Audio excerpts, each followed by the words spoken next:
ہماری جو بچی کل وفات پا گئی عارفہ، میں سمجھتی ہوں قوم کا ایک نشان تھی، اس کا بے حد افسوس ہے، جتنا الفاظ شاید بیان نہ کر سکیں، ہم بالکل برابر کے شریک ہیں، اور آج کے دھماکے کو بھی میں بہت کنڈیم کرتی ہوں۔ دیکھیے، جہاں تک بات ریزولوشن کی ہے، ریزولوشن کے بڑے اہم نکات ہیں، اور وہ کوئی ایسی چیز نہیں ہے جس کو لے کے ایک پھر لڑائی کو کریٹ کر لیا جائے۔ آئین اور قانون کی بالادستی کی بات کی ہے، اداروں کے کام کی بات کی ہے، ٹرائیکوٹمی آف پاور کی بات کی گئی ہے۔ دیکھیے، بات یہ ہے کہ ریزولوشنز کو آتے رہنا چاہیے، ریزولوشنز پارلیمنٹ کا حسن ہوتی ہیں، اور پھر اس میں عمل درآمد بھی ہونا چاہیے۔ ہم پہ یہ الزامات بھی لگتے رہے کہ ریزولوشنز پہ عمل نہیں ہوا، پھر آپ نے دیکھا کہ ماضی میں ایک ریزولوشن جو 2008 میں آئی تھی سیکیورٹی پہ، اس پہ عمل درآمد ہوا، بون کانفرنس کا بائیکاٹ ہوا، نیٹو کی سپلائی بند کر دی گئی، تمام ایئر بیس کو خالی کرا دیا گیا۔ اور میں سمجھتی ہوں کہ جب جمہوری حکومت ہوتی ہے، وہ مضبوط ہونے جا رہی ہوتی ہے، اپنا وقت کمپلیٹ کرنے لگتی ہے، تو پھر کچھ ایسی فورسز آ جاتی ہیں، یا پھر وہ فورسز ایسی جمہوری سٹیک ہولڈرز کو اپنے ساتھ ملانے کی کوشش کرتی ہیں، ان کو استعمال کرنے کی کوشش کرتی ہیں، اور پھر شاید وہ لیکن استعمال میرین صاحب بھی پی ایم ہو ایل ایل کے جاتے ہیں، مطالبے کی طرف جس کی آئیے کہ وجہ کیا سے پی ایم صاحب جمہوریت وضاحت کریں کمزور گے یا ہوتی ہے۔ معذرت کریں گے قوم سے؟ جی، کس بات کی معذرت کریں وہ قوم سے؟ کہ انہوں نے ترمیم لے کے آئے ہیں، کہ انہوں نے بلوچستان پیکج دیا ہے، کہ انہوں نے یہ جو جتنے بھی معاملات ہوئے آئین کو ان کی اصلی روح میں لے کے آئے ہیں؟ معافی وہ نہ مانگیں جنہوں نے آرٹیکل 6 لگایا، معافی وہ نہ مانگیں جنہوں نے پی سی او لگایا۔ کس بات کی پرائم منسٹر معافی مانگے کہ انہوں نے ججز کو بحال کیا؟ اس بات کی معافی مانگے، اس بات کی معافی مانگیں کہ انہوں نے عدلیہ کو آزادی کی بات کی۔ وہ کس چیز کی معافی مانگیں؟ آپ کہتے ہیں کہ ججز کو بحال کرنے کی معافی مانگیں تو پھر مانگ لیتے ہیں۔ آپ اگر کہتے ہیں کہ آئین 18ویں ترمیم جو لے کے آئے پرائم منسٹر صاحب، اس کی معافی مانگیں، پھر مانگ لیتے ہیں۔ خدا را، میں کہتی ہوں خدا کا خوف کریں اور ہوش کے ناخن لیں۔ اب وقت یہ آ گیا ہے کہ صدیق الفاروق صاحب، خدا کا خوف کریں، ہوش کے ناخن لیں، کس بات کی معافی، کس بات کی معذرت؟ ساتھ دیں، جمہوریت میں رہتے ہوئے ہم نہیں کہتے کہ ہماری حکومت کو مضبوط کریں۔ ہم کون ہیں؟ ہم عوام ہیں۔ حکومت کون سی ہے؟ جمہوریت کی حکومت ہے۔ تو میری گزارش ہے آپ سے صدیق الفاروق صاحب سے پوچھنے دیجئے کہ خدا کا خوف کریں گے نہیں کریں گے، معذرت کے لیے جو بات کہی ہے، ہوش کے ناخن لیں، آپ نے سن لیا صدیق الفاروق صاحب؟ تو بات کروں جی ٹھیک، جی بسم اللہ کیجئے۔ پہلے تو بلا شبہ عارفہ کریم رندھاوا کی وفات پر میں انتہائی افسوس کا اظہار کروں گا، اور میں یہ سمجھتا ہوں کہ علامہ اقبال کا وہ شعر کہ محبت مجھے ان جوانوں سے ہے ستاروں پہ جو ڈالتے ہیں کمند، یہ میری بچی اور قوم کی بچی اور رندھاوا صاحب کی بیٹی اس شعر کی روح پر پوری اترتی تھی۔ اللہ اسے غریق رحمت کرے۔ وہ اتنے ہی دل لے کر آئی تھی، لیکن اللہ خداداد صلاحیتوں سے اس نے پوری قوم کا دل بھی جیت لیا، اور اپنے ماں باپ کے لیے وہ ایک روشن چراغ ثابت ہوئی۔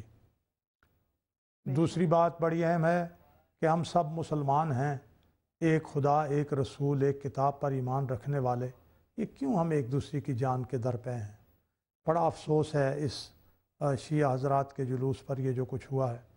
اس کے علاوہ دہشت گرد کس کی جان لینا چاہتے ہیں؟ وہ لوگ جو اللہ اور رسول پر ایمان لانے والے ہیں، اور وہ یہ سمجھتے ہیں کہ وہ یہ اچھا کام کر رہے ہیں۔ اگر تو یہ اپنے آپ کو مسلمان کہتے ہیں تو یہ اسلام نہیں ہے، اور اگر غیر ملکی ایجنٹ ہیں تو پھر ہمارے ادارے جو ہیں انہیں ان کا نوٹس لینا چاہیے، اور ان کا یہ سلسلہ بند ہونا چاہیے۔ اب بات آ گئی پیپلز پارٹی کے ہمارے بھائیوں کی۔ خدا کا خوف واقعی ہمیں سب کو ہونا چاہیے، اور خدا کا خوف اس بات پر بھی ہونا چاہیے کہ جب ہم نے حلف اٹھایا، وزیر اعظم نے بھی اور صدر مملکت نے بھی، کہ وہ اس آئین کے کسٹوڈین بھی ہیں، اس کی وفاداری، اس آئین کے مطابق چلیں گے، تو پھر آئین میں پک اینڈ چوز تو نہیں ہے نا۔ آئین کے الفاظ اور روح پر عمل کرنا ہوگا۔ یہ پارلیمنٹ بھی آئین کی کسٹوڈین ہے۔ اگر صدر مملکت آئین کا حصہ ہے تو وزیر اعظم چیف ایگزیکٹو ہے، پھر آئین پر کیوں الفاظ اور روح کے مطابق؟ صدیق الفاروق صاحب، کیا یہ آئین میں لکھا ہے کہ وزیر اعظم صاحب معافی مانگیں؟ انور راجہ جی جو بات کریں، میں کہتا ہوں میرین انور راجہ جو اتنی باتیں کر رہی ہیں، اتنی کنٹروورسی ہے۔ وزیر اعظم ایک لمحہ میں آ رہا ہوں اس پہ، اس صبح ایک بیان، شام کو دوسرا بیان، ایک دن ایک بیان، دوسرے دن دوسرا بیان۔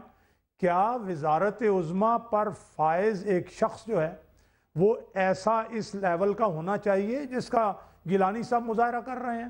کبھی کہتے ہیں ہم نے منتیں کر کے یہ کیا، کبھی ان کو غیر آئینی، کبھی وہ ملک سے باہر جاتے ہیں تو اس طرح کی باتیں کرتے ہیں۔ بھائی جب وزیر اعظم صاحب نے یہ کہہ دیا کہ چیف آف آرمی سٹاف نے میرے ساتھ فون پر بات کی تھی اور مجھے بتا دیا تھا، اور یہ بات بھی سامنے آ گئی کہ انہوں نے سیکرٹری دفاع کے ذریعے بھجوایا اپنا بیان، اور جب وہ پارٹی تھے اور سپریم کورٹ نے مانگا اور سپریم کورٹ نے اپنی آبزرویشن بھی دی کہ یہ آئین کے مطابق انہوں نے اقدام کیا ہے، تو یہ وزیر اعظم یوسف رضا گیلانی اپنی عدالت الگ لگا رہے ہیں۔ یہ کو آئین انہوں نے کوئی اور تخلیق کیا ہے، تو اس لیے یہ جو ساری باتیں ہیں انہوں نے غلط کی ہیں۔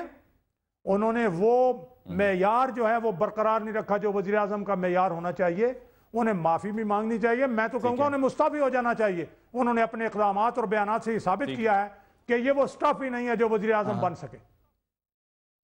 ٹھیک ہے، سلیم صافی صاحب کی طرف چلتے ہیں۔ سلیم صاحب یہ بتائیے کہ اب تک جو آپ نے ڈسکشن سنی ہے اور اس کے علاوہ بھی گزشتہ کئی روز میں اسی موضوع پر بات ہو رہی ہے، کیا آپ سمجھتے ہیں کہ وزیر اعظم صاحب نے جو بیان دیا تھا اس پر واقعی معافی مانگنا بنتا ہے؟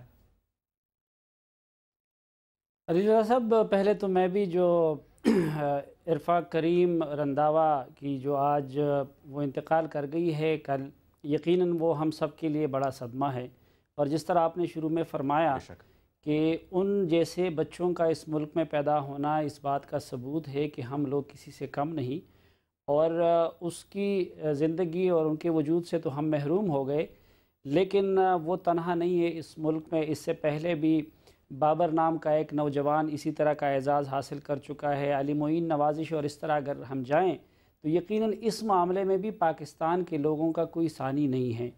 لیکن اس کے ساتھ ساتھ تصویر کا جو دوسرا رخ ہے وہ بھی شاید اس روئی زمین پہ پاکستانی وہ واحد قوم ہے، اور خصوصاً ان کی لیڈرشپ، وہ اس کی سیاسی قیادت ہے، وہ اس کی مذہبی قیادت ہے، وہ اس کی عسکری قیادت ہے، یا پھر اس وقت میں عدالتی قیادت کو بھی کہوں گا، اور خود ابلاغی جو قیادت ہے، ان سب پہ یہ بات صادق آتی ہے کہ ہم ماضی سے سبق نہیں سیکھتے۔ دیکھیں کتنی مار پڑی ہے ان سیاستدانوں کو ماضی قریب میں، خود صدیق الفاروق صاحب یہاں پہ تشریف فرما ہیں، ان کے ساتھ جو کچھ ہوا اس دور میں، جس طرح ان کو ڈمپ کیا گیا، پھر پیپلز پارٹی کے قائدین بھی، لیکن انفارچونیٹلی دیکھنے میں یہ آیا کہ پچھلے 4-5 سالوں میں ان لوگوں نے جو کچھ کیا اس سے لگتا ہے کہ انہوں نے کوئی سبق نہیں سیکھا۔